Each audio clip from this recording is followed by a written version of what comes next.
The first time I saw my own belongings, my books, clothes, and a few personal mementos thrown out on the damp lawn, I couldn't believe it. The smell of rain mixed with freshly cut grass, but underneath it all was the sharp sting of betrayal. I stood there, locked out of the very house I'd bought with my own hands and savings, watching garbage bags swell in the wind, as if mocking me. It wasn't supposed to be like this. Before my second deployment, life had been quiet but steady. I had poured years of my military paychecks into that house, saved every penny I could. It was the one place I'd dreamed of calling mine, a sanctuary after years of being away.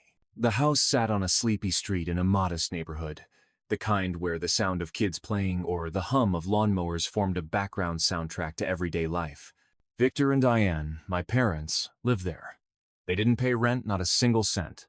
I was proud to support them. My mother's voice would fill the kitchen in the mornings as she brewed coffee. The smell of cinnamon from her baking often lingered in the air. My father was quiet but steady, tending to the garden or fixing things around the house in his worn work boots. Family dinners were loud but warm, full of laughter and stories, the kind of moments that stitched us together.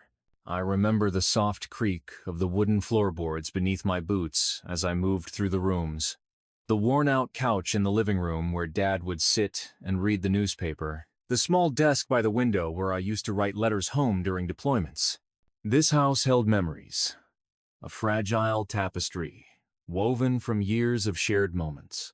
Work was the anchor in my life. The military had been my calling, a place where discipline and order made sense. The deployments were tough, the long stretches away from home harder still, but I never doubted the path I'd chosen. I thought I was doing the right thing for my country and for my family. Evenings, when I was home between tours, were quiet but filled with a sense of belonging. I'd sit on the porch, the cool air smelling faintly of pine and rain, watching the streetlights flicker on as the sun dipped below the horizon. I felt a simple peace, the kind that comes from knowing you have a place to come back to. That was the calm before the storm. It started small. At first, I shrugged it off like a passing shadow in the corner of my vision. My parents' calls became less frequent, shorter, clipped even. Where once Diane's voice was warm and chatty, now it felt cold, strained like she was holding something back. Victor's usual steady presence on the other end of the line became tense, hesitant. One evening, just weeks after returning from my deployment, I called home after a long day of settling paperwork.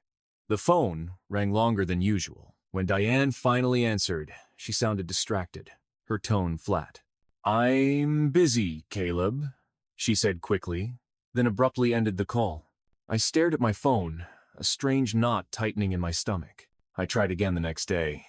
Victor picked up this time, but his voice was distant. "Hey, son," he said. "Can we talk later? Things are a bit hectic." Hectic? I didn't understand. We'd always faced difficulties before, financial tight spots, disagreements, but nothing like this silence, this cold distance. I found myself watching for signs. When I stopped by unannounced one afternoon, the front porch was empty. No car in the driveway, no lights on inside. But more unsettling was the faint smell of cigarette smoke lingering in the air. My parents had never smoked inside the house before. Neighbors I'd always greeted with a nod suddenly seemed to avoid eye contact. One of them, Mrs. Jensen from across the street, hesitated before speaking. "Caleb, dear, are you all right? Your parents haven't been themselves lately." "Is something wrong?" I asked, but she shook her head, unable to say more. At the grocery store, I overheard whispered conversations mentioning my parents moving out. Moving out? I brushed it off as rumor until I noticed changes around the house. The curtains were drawn tight, the mailbox stuffed with unopened letters. The garden was left untended, weeds creeping where my father used to prune carefully. One night, I passed by on a late walk and noticed the faint glow of a flashlight moving inside the house. My heart thudded. Who was inside? Was it my parents? Were they still living there? Or was someone else? The unease gnawed at me, but I told myself not to jump to conclusions. Maybe it was stress. Maybe deployment had taken more from us than I realized. I was a soldier. I knew how to push through uncertainty. Yet every little detail, the coldness in their voices, the strangers avoiding me, the growing silence in my family felt like warning signs I was choosing to ignore.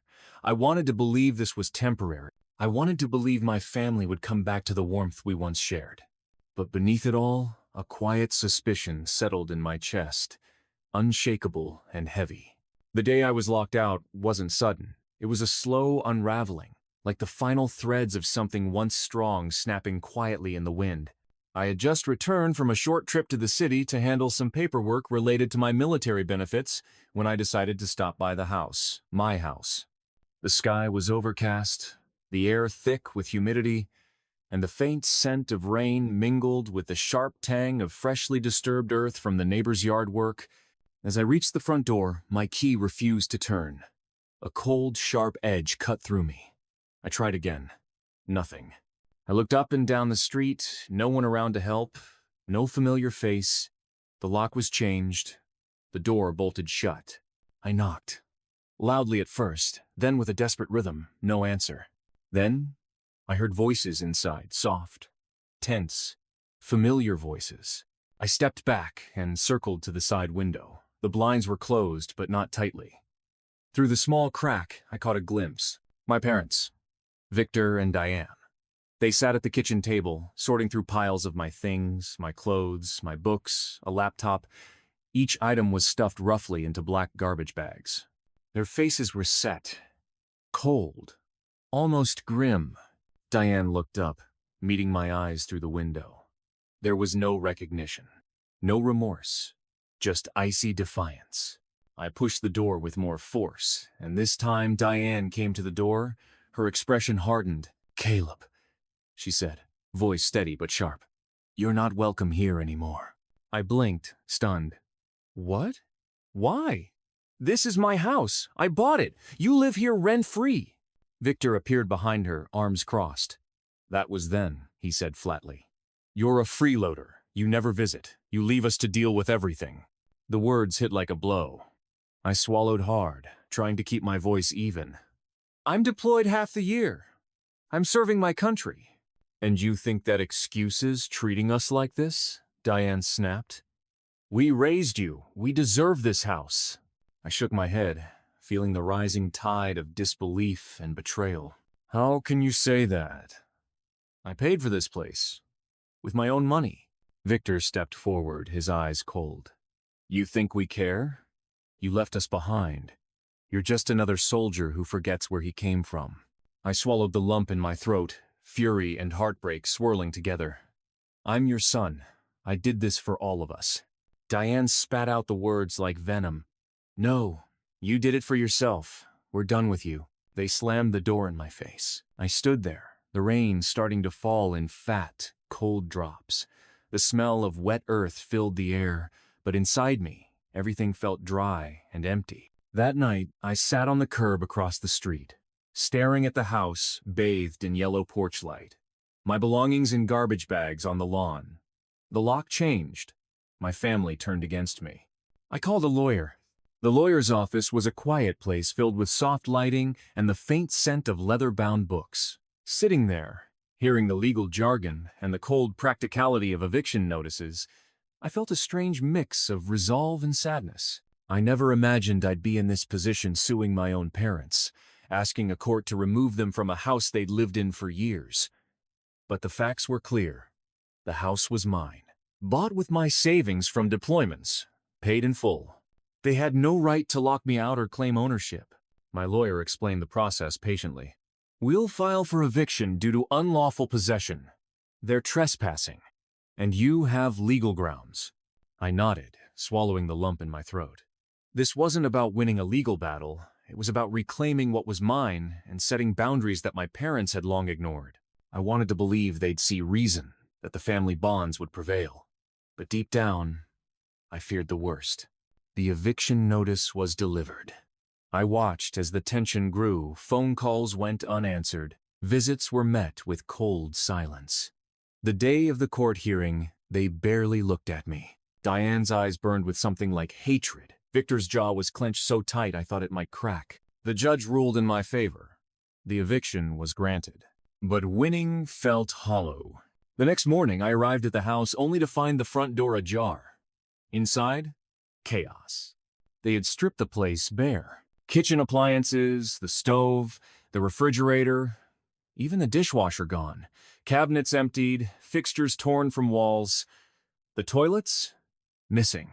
A room on the second floor was vandalized, its walls slathered in black paint, dripping like tar.